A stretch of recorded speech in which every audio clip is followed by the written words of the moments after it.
Halo semuanya, kembali lagi dengan saya Husnia. Kali ini saya tidak akan sendirian. Tentunya saya akan ditemani oleh rekan saya Natasha dan juga Rahman. Kali ini kami akan menjelaskan tentang implementasi ERP Odoo pada PT Unijayas.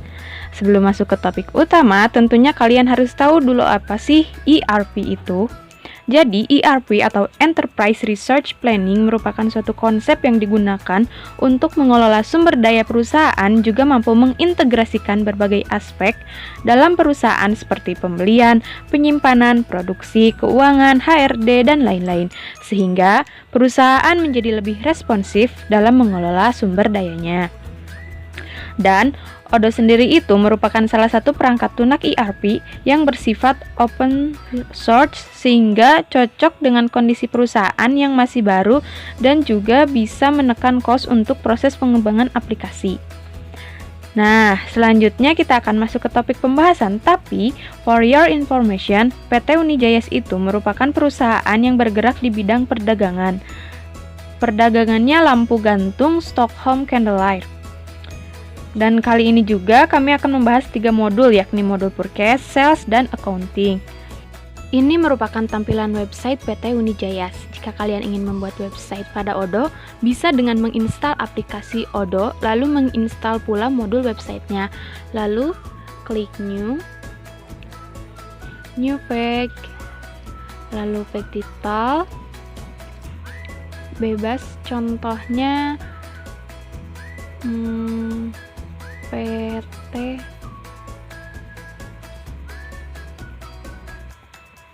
Makmur. Tinggal continue aja, lalu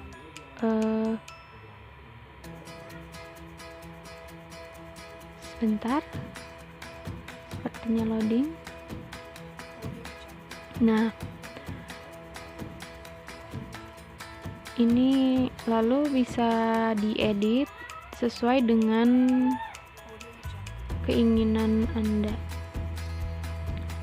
Seperti contoh, tinggal drag aja dan ini bisa diubah oleh kalian sendiri sesuai dengan keinginan kalian.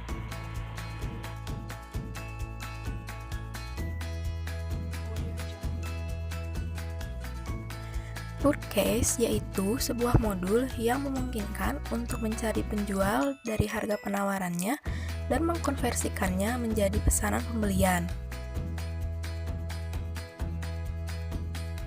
Pertama-tama kita klik order, lalu pilih request for quotation, lalu kita klik create,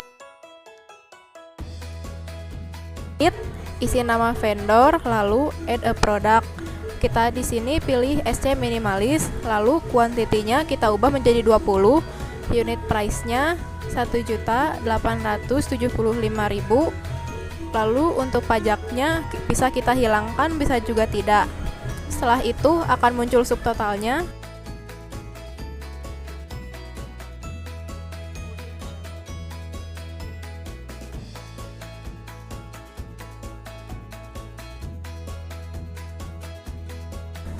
Tinggal kita klik save.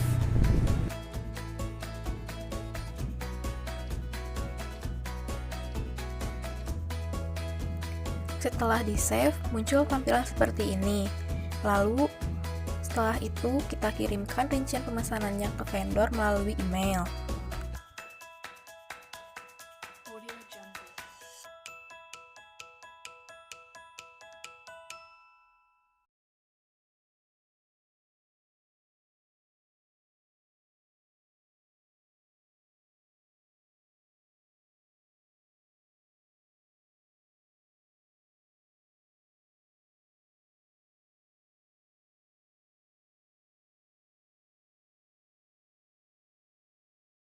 Setelah itu kita masuk ke penerimaan produk, lalu klik edit, lalu kita ubah ini menjadi 20.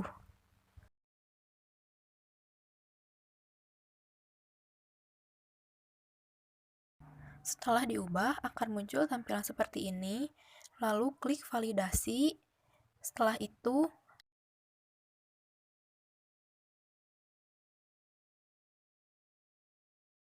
di create bill-nya akan muncul tampilan seperti ini. Lalu kita ubah accounting date, payment terms jadi 15 hari, lalu kita save, lalu post.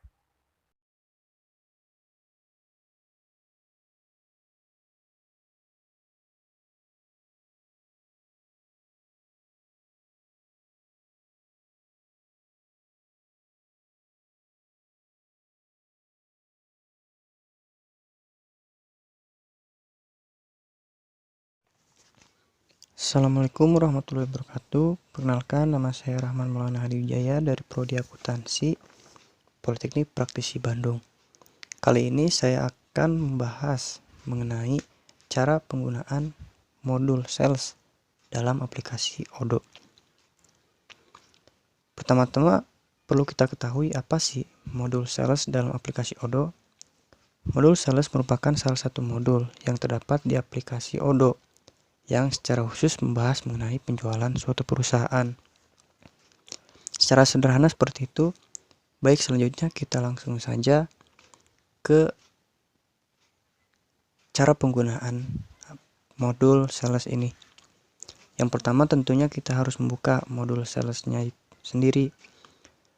Kemudian akan muncul halaman awal sebagai berikut. Pada halaman awal ada beberapa menu, yaitu ada order, to invoice, product, reporting, dan configuration. Pada produk dibahas mengenai misalnya kita ingin membuat produk kita apa yang akan dijual, sebagainya. Kemudian untuk reporting seperti sales analysis, jadi semacam selama kita sebulan dalam jangka waktu satu periode berapa sih penjualan yang telah kita lakukan. Kemudian setting, pembuatan sales team itu di configuration. Langsung saja ke bagian menu order, yaitu quotation. Kita klik quotation. Nah, pada quotation ini kita klik create, kemudian customer. Nah, di sini customer sendiri dapat kita buat sebelum kita membuat quotation. Jadi sebelumnya itu kita bisa membuatnya sendiri agar ketika kita membuat quotation dapat langsung menginputnya. Namun itu tergantung kitanya. Kalau misalnya kita ingin langsung membuat pada saat membuat quotation, itu tergantung kita gitu. Karena saat ini saya sudah membuatnya, jadi tinggal menginputnya saja, yaitu ada customernya itu Adiwangsa Hotel Solo.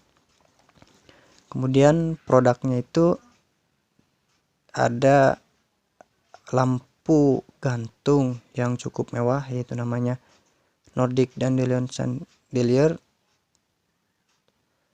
yang berjumlah 10 yang dipesannya, dan per unitnya harganya itu cukup fantastis ya, 5.900.000 rupiah. Nah, secara otomatis akan muncul total berikut dengan pajaknya. Pajaknya itu biasanya 10% ya. Nah, setelah kita men-setting semuanya, mengisi semuanya, jangan lupa juga ini ada expiration tuh jadi semacam batas akhir pembayaran gitu. Tergantung payment terms-nya. Jadi mau 15 hari, mau 30 hari. Di sini kita setting 15 hari contohnya. Jadi dari 15 hari ke depan dari hari ini berarti tanggal 3. Nah, seperti itu. Kita send by email.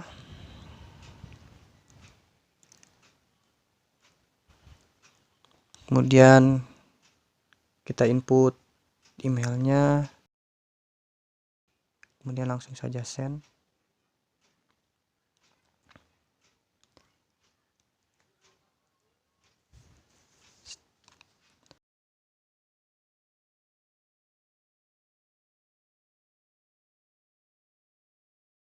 Setelah itu kita confirm.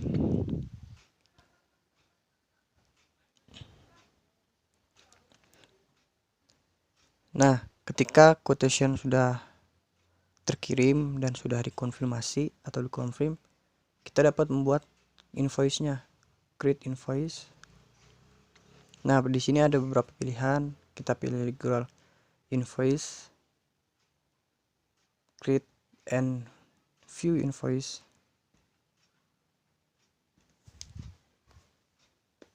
Mohon maaf, sepertinya ya karena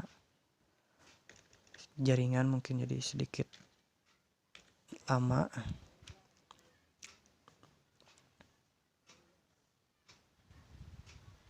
Nah, setelah di create, confirm, nah kita bisa mengirimnya dan mencetaknya jadi send and print.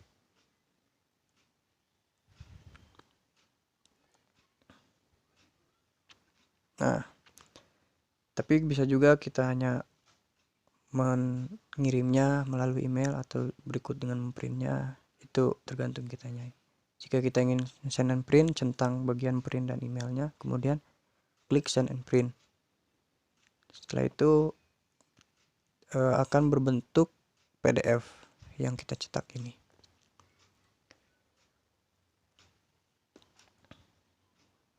Ya, kemudian setelah beres mencetaknya, kita dapat melihatnya. Jadi seperti itu mungkin kurang lebih dalam pembahasan mengenai cara penggunaan modul sales, karena yang lainnya itu memang hanya sebatas seperti membuat produk, kemudian reporting, pelaporan penjualan selama periode, kemudian membuat sales team, kemudian buat customer dan sebagainya. Namun secara intinya hanya pada bagian ordernya yang diawali dengan membuat quotation, mengisi quotation hingga terkirim, kemudian ke pembuatan invoice. Karena setelah invoice terbuat dan dikirim kemudian di print, ada register payment yang akan dilanjutkan pada modul accounting.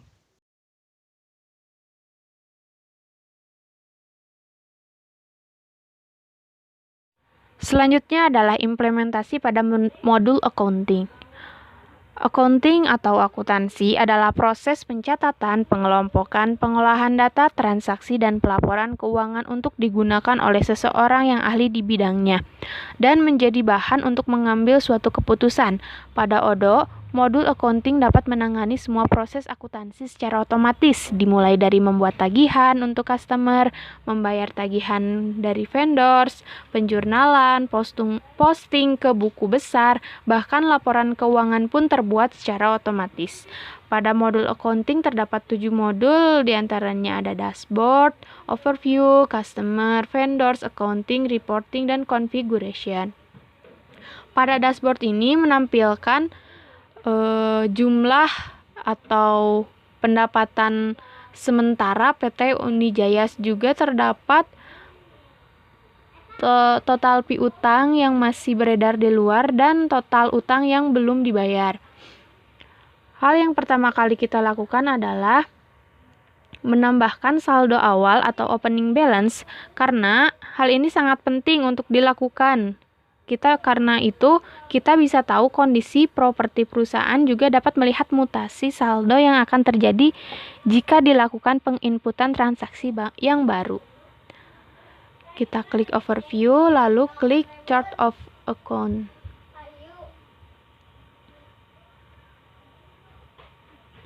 Loading ya teman-teman. Nah, ini merupakan chart of account-nya PT Unijaya, juga chart of account-nya di ODO sendiri udah ada secara otomatis ya. Kita akan menambahkan opening balance. Jadi kita double klik akun yang akan diisi opening balance-nya. Contoh persediaan barang. Persediaan awal itu kita ada jumlahnya, contoh 600 juta, maaf tanpa titik, 600 juta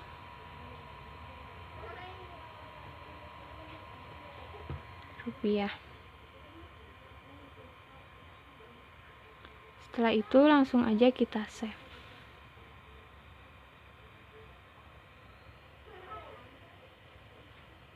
Nah, ini adalah opening balance-nya accounting yang udah saya isi duluan pada saat latihan.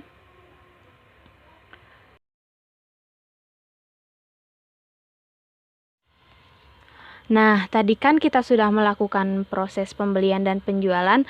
Tentunya modul accounting secara otomatis akan menginput transaksi-transaksi yang terjadi selama proses pembelian dan penjualan tersebut. Seperti contoh pada menu overview, di customer invoice terdapat 1 invoice yang belum dipost dan 2 invoice yang belum dibayar oleh customer. Juga di vendor bills ada 3 tagihan yang belum dibayar oleh PT Unijayas. Untuk itu, mari kita input jurnal dari transaksi penerimaan dan pembayaran tersebut dengan langsung klik menu customer, lalu klik invoice. Nah, ini ada 2 yang belum membayar utangnya kepada PT Unijayas, juga ada 1 invoice yang belum di post pada accounting, jadi kita post terlebih dahulu. Kita klik post.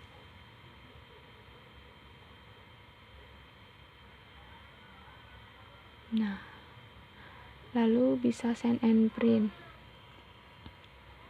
Selanjutnya adalah penginputan transaksi bila mana customer membayar utang kepada PT Unijayas. Sebenarnya bisa lewat menu payment, tapi biar cepat kita langsung bayar melalui menu invoice. Lalu kita klik yang Malioboro in Hotel. Nah, kita klik register payment. Tunggu loading. Nah, kita bisa pilih di jurnal mau bank atau cash. Kita pilih bank, langsung validate.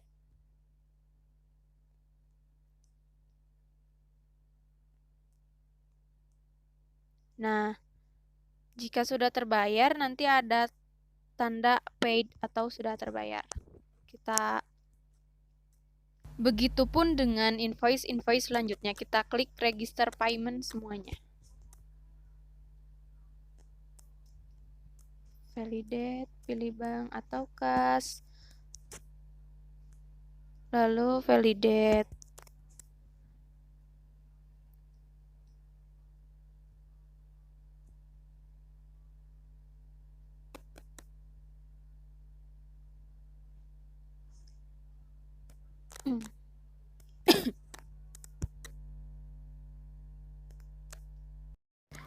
Lalu selanjutnya kita akan membayar utang kepada vendor dengan klik menu vendors, lalu klik bill. Nah, ini adalah tampilan kita filter dulu menjadi notepad yang belum dibayar sama kita. Terdapat 4 utang yang belum kita bayar.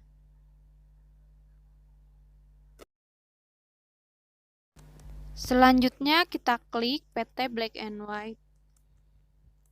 Kita klik register payment. Seperti biasa di jurnal kita bisa pilih bank atau kas. Kita pilih bank. Lalu validate. Dan hutang kita pun sudah terbayar. Begitupun dengan utang-utang yang selanjutnya.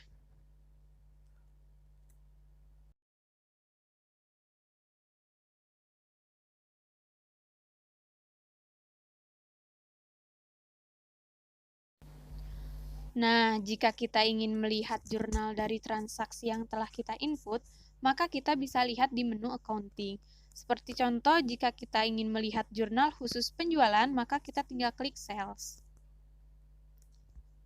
Ini merupakan jurnal khusus penjualan. Jika ingin melihat jurnal khusus pembelian, kita tinggal klik aja purchase. Ini merupakan jurnal khusus pembelian. Dan jika ingin lihat jurnal khusus bank dan kas, kita bisa klik bank dan kas.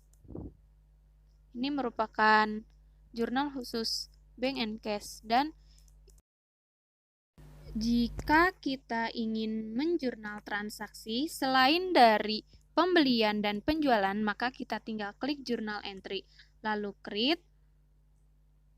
Contohnya kita akan melakukan pembayaran gaji karyawan. Kita ketik dulu pembayaran gaji karyawan pada reference. Selanjutnya add a line. Nah, di sini kita harus tahu jurnal dari pembayaran gaji karyawan. Pembayaran gaji karyawan itu jurnalnya adalah gaji karyawan di debit.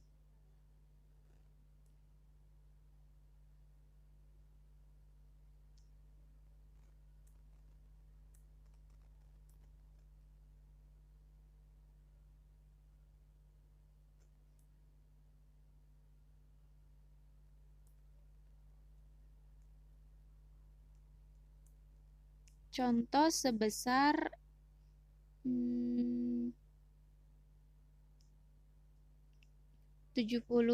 juta. 75 juta. Maaf. Kita add line lagi untuk jurnalnya pada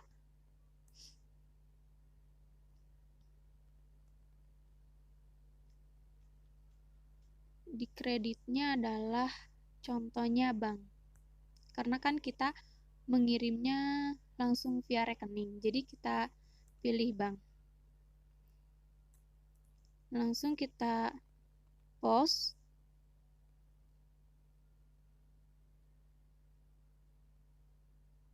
Kita save.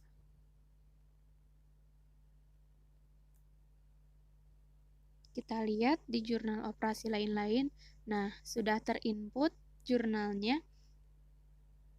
Jika kita ingin melihat buku besar perusahaan, kita klik General Ledger. Fungsi buku besar yaitu untuk mengetahui mutasi dan saldo suatu perkiraan dalam suatu periode. Jika kita ingin melihat laporan keuangan secara rinci, maka kita klik menu Reporting, lalu klik laporan yang ingin dilihat, contohnya Profit and Loss. Kita isi start date atau tanggal pertama yang ingin dilihat, contohnya tanggal 1 Maret, dan tanggal terakhir atau end date, kita ngambil hari ini, tanggal 20 Maret, lalu kita print. Cukup loading ya teman-teman, karena di sini ada proses pendownloadan file. Filenya berupa PDF. Kita coba klik PDF-nya. Mohon bersabar ya teman-teman. Ini sangat loading, maklum. Sinyalnya hehe.